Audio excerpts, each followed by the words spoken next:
It's list week here at SEC Unfiltered. These are my pre-SEC Media Days power rankings as the countdown to kickoff continues.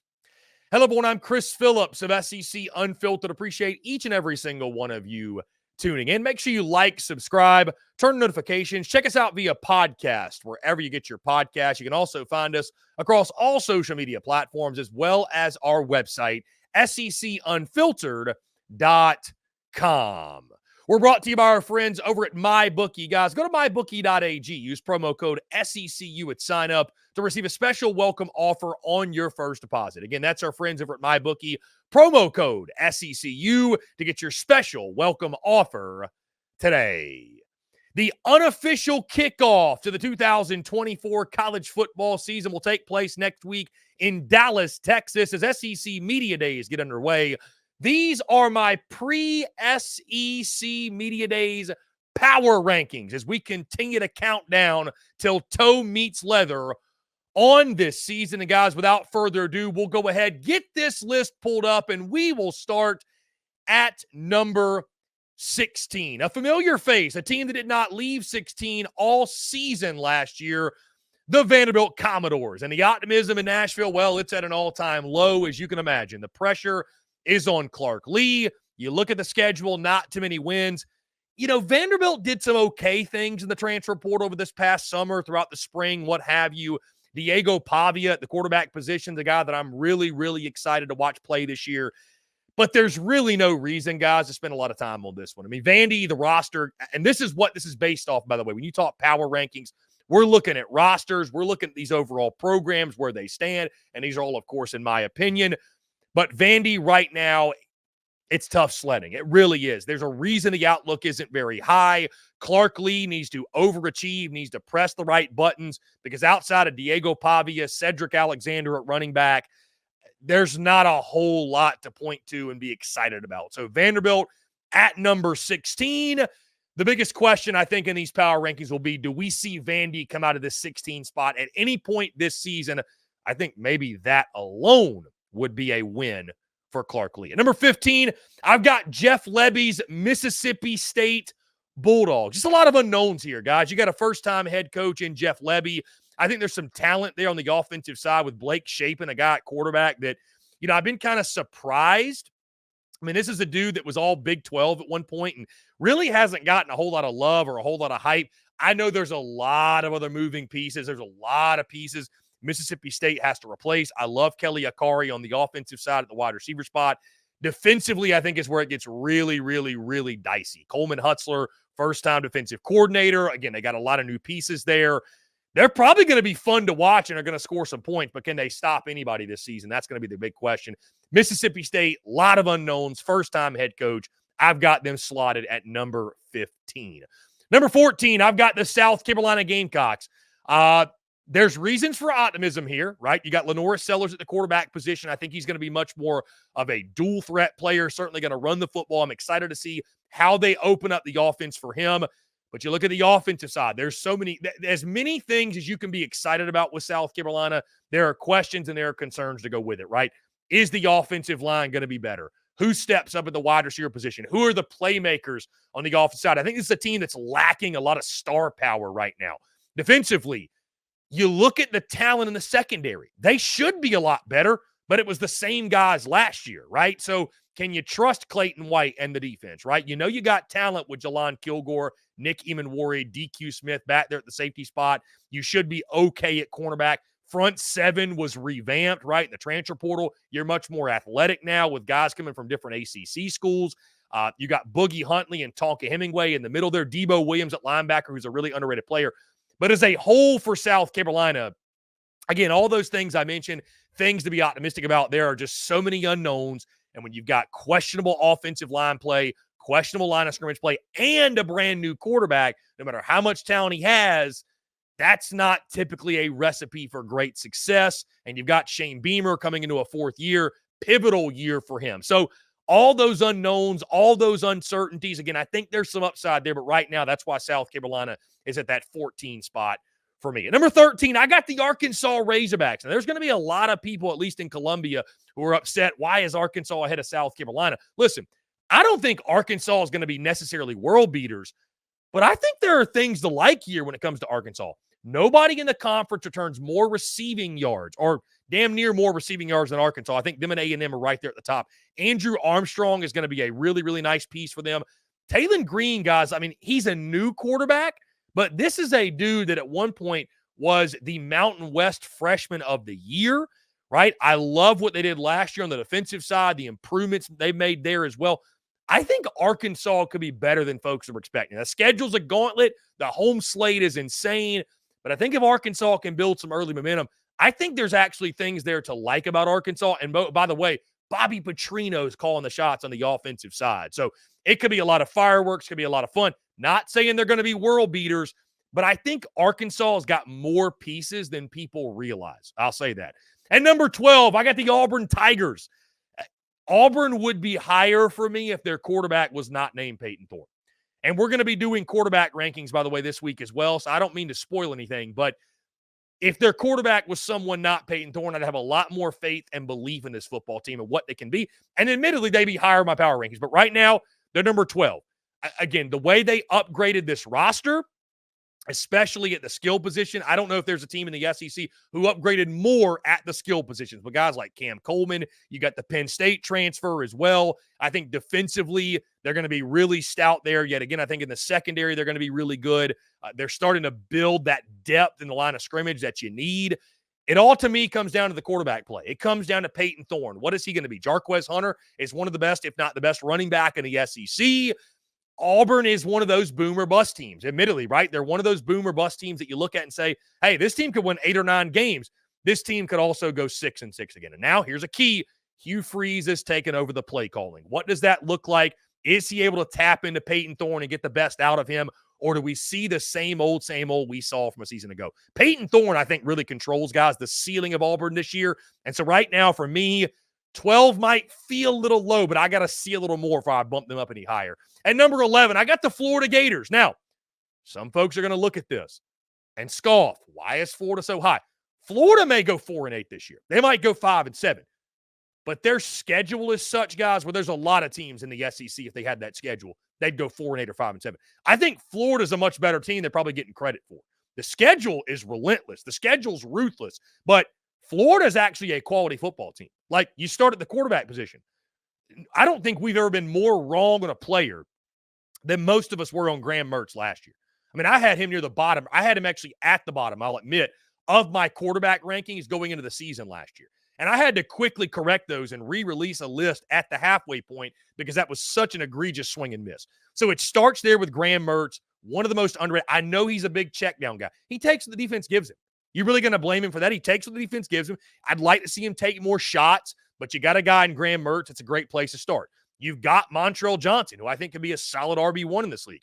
You've got Eugene Wilson at the wide receiver position. You've added some guys at wide receiver as well that should help. I know you lose Ricky Pearsall. That's a big question. Can you replace him? But I think you've got playmakers. I love Arliss Boardingham at the tight end spot. And then defensively, listen, it was not good last year. I think they're going to take a step forward. I think they're going to be much better. I do expect Florida to improve on defense. Can they eliminate those stupid mistakes that we've seen from Billy Napier's team over the first 2 years? That's the big key for the Gators because, again, not all 6-6s, not all 5-7s. They're not all built equally, and this is a job year. This is a contract year. This is a you better win now year for Billy Napier, but it also needs to look the part as well. So, again, Florida, from a pure roster standpoint, talent, the Gators program, I like Florida 11 right now. I think they could be a lot better than people were expecting. At number 10, I got the Kentucky Wildcats. This has been a really weird offseason for Kentucky because for a while, Kentucky was that sexy pick. I mean, I saw people last year picking them to finish second in the SEC East, right? Like it was a really popular thing because of what Mark Stoops had built. It was a really popular thing, right, to elevate Kentucky and lift Kentucky up. And man, they're going to be that surprise 8 or 9 win team. They're going to be that, if this was 2 years ago, we'd have people talking about Kentucky as a dark horse for the college football playoff. But it's not, right? Kentucky has underachieved. They've had underperformance at the quarterback position specifically. And it's been a really quiet offseason for Kentucky, which is exactly how they want it. Talking to Kentucky folks, it is intentional. You're not seeing a lot of hype around Brock Vandagriff. You're not seeing hype around Barryon Brown and Dane Key. You're not seeing hype around Jamon Dumas Johnson or Octavius Oxendine or any of those guys up front. You're not seeing any of the hype. But guys, make no mistake. Defensively, they're going to be salty. I love that front seven. Deion Walker is a one-man wrecking crew on that D-line. Jamon Dumas Johnson, that was one of the most underrated pickups at linebacker position. And I think in the secondary, they're going to be just fine as well. On the offensive side, Brock Vandagriff, another one of these dudes. He has not played, comes from Georgia, but he's got all the upside, got all the talent in the world. 6'5", 250. I mean, this dude, he's got the physical tools. He's got the build. He's got two fantastic receivers if they can be consistent. And Barryon Brown and Dane Key. He's got some nice pieces at tight end as well. They're going to run the football if Kentucky can get back to that on the line of scrimmage, imposing their will. I think Kentucky's another team. I'm not saying they're going to get in the college ball playoff, but maybe we're talking about Kentucky winning 8 or 9 games and sort of knocking on that door and at least being in the conversation. But right now, I don't know if many folks know what to expect from Kentucky and Mark Stoops, and I believe this is his 12th season there in Lexington. So 10 right now for Kentucky. A lot of uncertainty, a lot of upside, but we could see them disappoint yet again. Number 9, I've got the Texas A&M Aggies. You talk about a team that's catching hype. Guys, and this is going to be lower than some other people have. I'm giving Texas A&M the opportunity to overachieve. That's all I'm doing, okay? I'm not sitting here saying Texas A&M is going to go 6-6. That's not what I'm doing. We'll drop predictions down the road here in a couple weeks. I'm not doing that, but I'm not just all of a sudden, well, Jimbo was the problem. Now they got Mike Elko. Let's put A&M in the top 5. Let's put them in the top 6. Why do we do that to ourselves? Why? So Texas A&M, number 9. Listen, I like a lot of the pieces they have. Connor Wegman, if they can keep him healthy, he's one of the best quarterbacks in the SEC. I think he'd be a top 5 quarterback in the SEC if they can keep him healthy. This is not a roster for Mike Elko. This is not your typical year one. Hey, let's just make a bowl game, get to a postseason, we'll build from there. Folks are expecting him. The over-under win total in Vegas, I think, is still 8.5 right now. So people are expecting an 8 or 9 win season, potentially even knock on the door of college ball playoff. And I don't think that's out of the question. But right now, I'm in show me mode with Texas A&M. I've been burned too many times. I'm going to put you right here, basically slot in the middle. We'll see. Do they go up? Do they go down? We've heard this preseason hype before. Texas A&M has to go out there and prove it and show it. And I think they can under Mike Elko, but 9 right now feels right. At number 8, I got the Oklahoma Sooners. This is a team, again, another one of those boomer bust teams. This is a team right now, love the quarterback in Jackson Arnold and the upside. The offensive line, I think the offensive line, guys, starting 5 could be solid. It's depth that's going to be a problem. And it's depth that you need in the SEC to compete at the highest level. They virtually got everything else, right? Like Deion Burks at the wide receiver position, getting to know the name. He's going to be a stud. I think in the running back room, they're solid with Gavin Sawchuk leading the way. I think on the defensive side with Danny Stutzman, Billy Bowman, you look at the defensive front, they're going to be salty on defense. They're going to be fun to watch on that defensive side. Oklahoma, it really does all come down to how good are you on the offensive front and how good is Jackson Arnold behind that, right? We saw Jackson Arnold in the bowl game against Arizona, the Alamo Bowl. Granted, it's a bowl game, right? Who cares? Whatever. No big deal. But we saw the potential. We saw some of the great throws he made. We also saw some of the mistakes. I think this season is going to be like that. The question for Jackson Arnold is going to be, can you limit the mistakes? Can you limit the mistakes on a week-in, week-out basis? I know he's a gunslinger. He's going to make some mistakes, but limiting the mistakes, right? The ceiling can be through the roof. The ceiling can be all the way wherever you want it to be. But if the floor is just as low, well, that's where your problems arise. So raising that floor for Jackson Arnold, that's going to be something he does as he grows as a quarterback and grows as a player and becomes more of a veteran presence. That floor will continue to rise. How high can that floor be? And can the offensive front hold up their end of the bargain and be good enough and be as good as they need to be in the most difficult conference in college football and college sports? All right, Oklahoma, 8. I like OU. I do. I'm not down on OU like the 5-7, 6-6, but with the line of scrimmage issues and a brand new quarterback, it could go that way. But right now, I'm in the middle with OU. I like them at 8. At number 7, I got the LSU Tigers. Now, 5 through 7 on my list, really 4 through 7. you're going to see jumbled up in a bunch of different ways, especially 5 through 7. It's like, what do we do with Texas, or excuse me, not Texas, Tennessee, Mizzou, and LSU? I've got LSU 7th. Okay, here's my reason why. I don't know why LSU is getting more hype than some of these other teams. I'm not sitting here telling you LSU is going to be terrible. I'm not doing that. I think LSU is going to be a really solid team. The defense was historically bad last year. You bring in Blake Baker. From a fundamental philosophy, culture standpoint, that defense is going to take a step forward. They're going to use Harold Perkins the right way. They've got talent there. Defensive front is going to be an issue. Defensive front's going to be an adventure, to say the least. Who do you have at defensive tackle to plug those holes? I don't know that LSU did as much in the portal as folks would have liked to have seen, or as I would have liked to have seen. I think they're going to have some problems there. I don't think that defense, guys, is getting fixed overnight. It's just not. Not when you were as bad as you were, worst in school history. But they'll probably take a small step forward. Here's my thing, guys, offensively. How can anyone tell me you're going to lose the Heisman Trophy winner and his top 2 options at wide receiver, and you're going to be as good or better than you were? How could LSU take a step forward offensively? I'm not saying they're going to be bad. So they could take a step backwards and still score 35 points per game and be really good. They'll have more balance. They got Caleb Jackson at running back. I've just got to see Garrett Nussmeier on a week-in, week-out basis consistently be that dude. He was great in the bowl game. That comeback was awesome.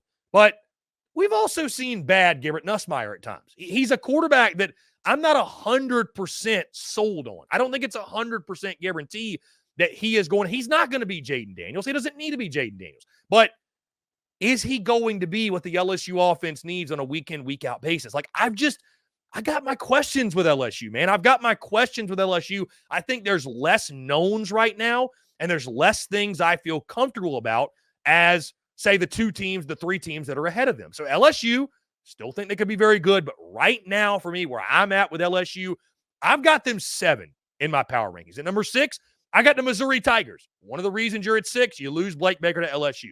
The defense is going to be a question. It was the defense that bailed you out last year a lot, right? Now, the good news is the offense is going to be really, really good. Marcus Carroll, Nate Noel running the football.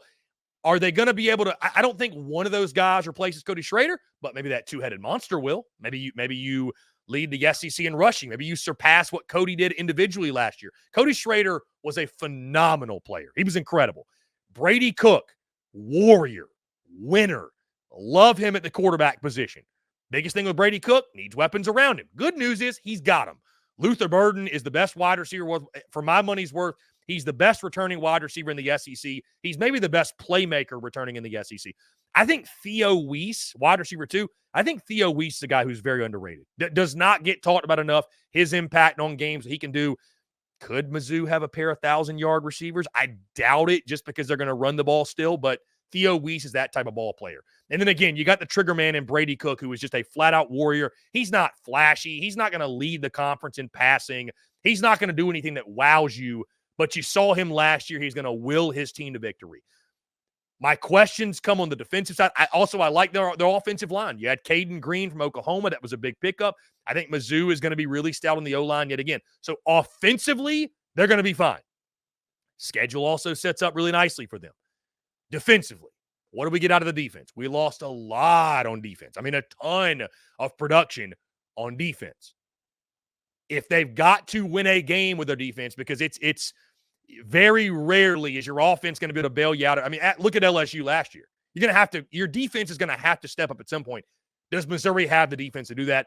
That's my biggest questions for them. Still think they're very good. Still think they're going to be a college football playoff contender. 6 is where I have them right now. Number 5, I've got the Tennessee Volunteers. Guys, I'm buying Tennessee. I'm buying Tennessee right now. Nico Iamaleava, if I can pronounce it correctly. I'm still working on it. Nico Iamaleava. I'm a believer in Nico. I think you look at – and I know people balk and say, he hasn't played a lot. Why is he getting the hype? Why is he getting the love?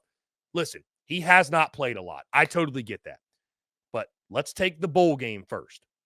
For everything Iowa wasn't on the offensive side, they were terrible.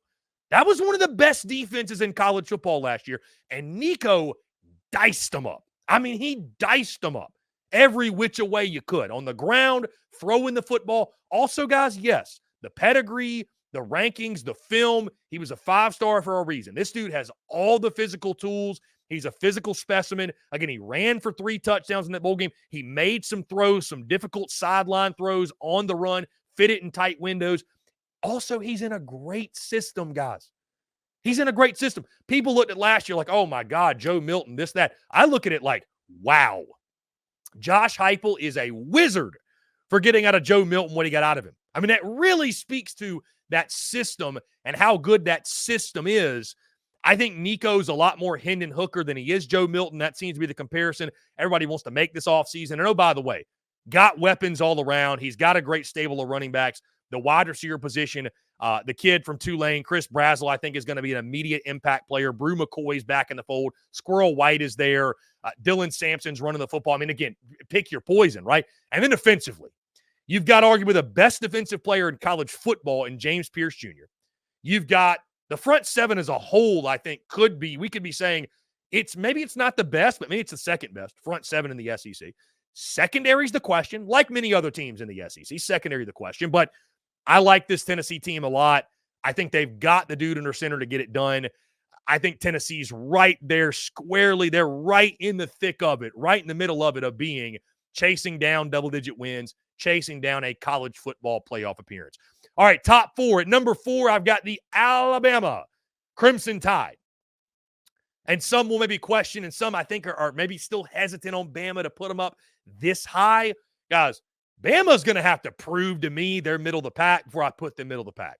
This is still one of the most talented rosters in college football. Like, blue chip ratio still matters. You look at Bama, they got the 3rd best blue chip ratio in college football behind Georgia and Ohio State. It's still one of the best rosters. Now, year 1 of Kalen DeBoer, everything's different. The defense is different. The schemes are different. I love Jalen Milroe at quarterback. I think Jalen Milroe is a guy that I'm excited to see his progression as a passer and as a quarterback as a whole. We know when he steps foot on the field, he's the best athlete on the field. I think Jeremy Bernard was a really, really good pickup, bringing him over from Washington as well. The big question, offensive line for them on the offense. Can they get – it won't be as bad as it was. That's the good news, but it needs to take a major, major step forward. I think there's a good shot that it will, and then defensively, again, guys, they reload at Bama. They don't rebuild. This is going to be a fairly, dare I say, seamless transition. I mean, I'm not going to sit here and say there won't be moments where we say, man, if Saban were there, what would a Saban done? But at minimum for this year, and you can have your opinions on Kalen DeBoer, is he going to be the long-term answer? Is he going to do well enough to be there for 10, 15 years? Is he going to, be able to carry on the dynasty? We don't have all the answers to those questions, guys. But for this year, with this roster is still one of the most talented in college football. And for that reason, and even like in my head, I'm like, maybe 4 is kind of low. But with all the uncertainty and all the moving pieces and just all we don't know, I'm putting Bama at 4 right now. It will not surprise me at all, guys. In a couple months, I'm sitting here talking about Alabama being at 1 or 2. I will not be shocked at all. Number 3, I got Hook'em Texas Longhorns in the 3 spot. Now, I know these top 3, this is where I'm going to get some pushback. Let me explain as we go through these. At number 3, Texas. Really excited for Texas. Quinn Ewers at the quarterback position. They loaded up in the portal. I mean, Isaiah Bond, Amari Niblack, amongst a host of others they have, and that they added on from other places, UTEP. I mean, you name it. There's talent all abound. The offensive line, you return all 5 starters. They're going to be elite right there. They've got enough in the running back room, I think, to be pretty good and support Quinn Ewers and run the football when they need to.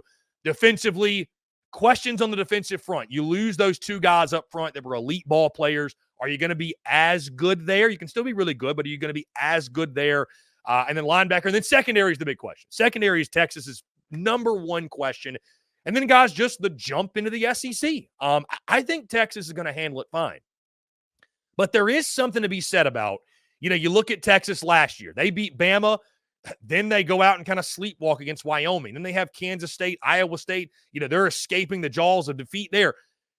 You're not going to be able to get away with that in the SEC. So I think I'm not one of these people that is doubting Texas, like from the standpoint of like they're not ready for the grind of the SEC. I think that convo is kind of silly.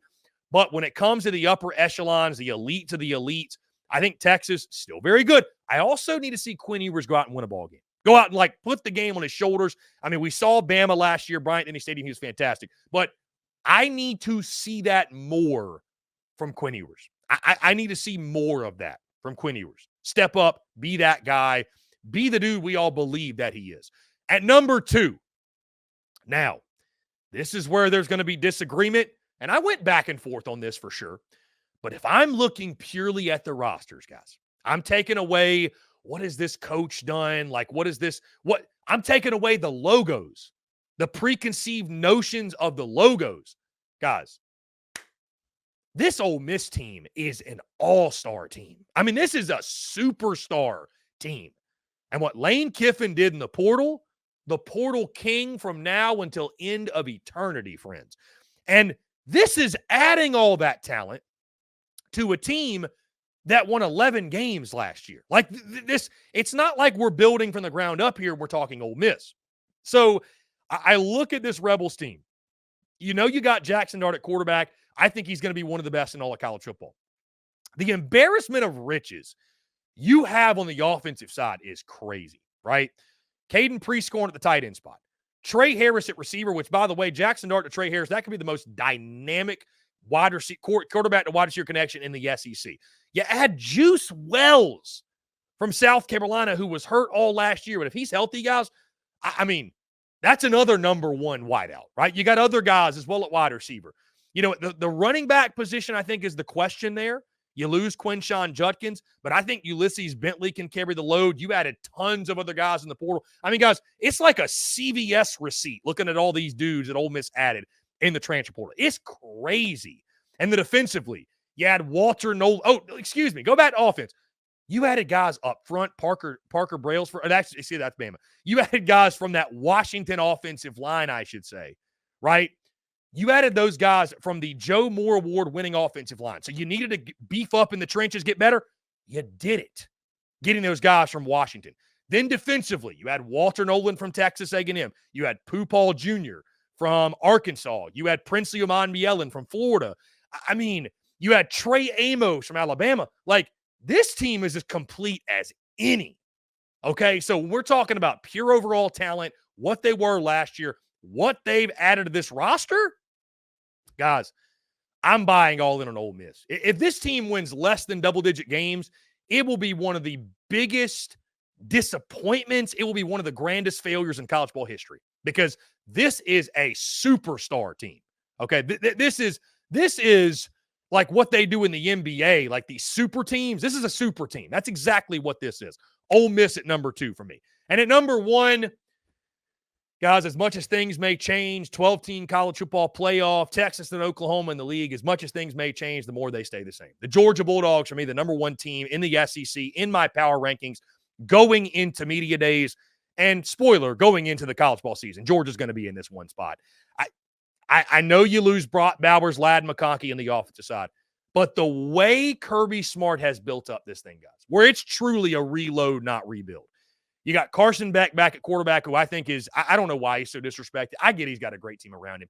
But this guy led the SEC in passing last year, guys, right? Led the SEC in passing. The biggest question on offense for, replacing Bowers and McConkey, it's not do they have the talent. It's not. That is the furthest thing from the question. It's do they have the dudes that in key moments will be able to step up and make those kind of plays that Bowers and McConkey made, right? When you're in Jordan Hare and the game's the line, and who's going to be what Brock Bowers was last year and make those big plays on the field and go win you a ball game? Who's that dude? In regards to talent, they got plenty of it. Dylan Bell, Dominic Lovett, Rod Thomas. You add Trevor Etienne out of the portal, which, I mean, just evil genius move by Kirby, taking away Trevor Etienne from Florida, putting him on his roster. The offensive line is going to be elite again. Defensive line is going to be really good. Linebacker position, I know they're high on it. It's going to be elite. Secondary, got to replace some guys, but the 4 or 5 freshmen you added, led by Ellis Robinson and KJ Bolden, 1 or 2 of those dudes is going to step up and be elite big-time players for them. Georgia just top to bottom, guys. Georgia top to bottom. They're the best team, in my opinion, right now in college football. They should be preseason number 1, and they are number 1 in my SEC power rankings going into SEC Media Day. So, guys, when you look at my power rankings, what do you agree with? What do you disagree? Are there teams that are too high? Are there teams that are too low? Or did I get it just right? The beauty's in the banter. Let the banter begin.